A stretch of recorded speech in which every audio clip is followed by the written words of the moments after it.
అక్రమ నియామకాలతో కోట్లాది రూపాయల అవినీతికి పాల్పడ్డారంటూ ఎస్వీయూ వీసీపై విద్యార్థి సంఘాలు బోధనేతర సిబ్బంది తిరగబడ్డారు.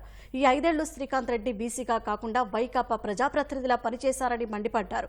వీసీ అవినీతితో విసిగిపోయామంటూ ఆయన ఛాంబర్ను చుట్టుముట్టి నిరసన చేపట్టారు. బాధ్యతాయుతమైన పదవిలో ఉంటూ నియామకాల మాటున కోట్ల రూపాయలు ఎలా దోచేస్తారని BC, SC, TNSF, academic consultant union ప్రతినిధులు నిలదీశారు. వీసీ పదవిలో ఉండేందుకు శ్రీకాంత్ రెడ్డి అనర్హుడని తక్షణమే రాజీనామా చేయాలని డిమాండ్ చేశారు. విద్యార్థి సంఘాల నుంచి తీవ్ర ప్రతిఘటన ఎదురవడంతో వీసీ తన ఛాంబర్ నుంచి వెళ్లిపోయారు.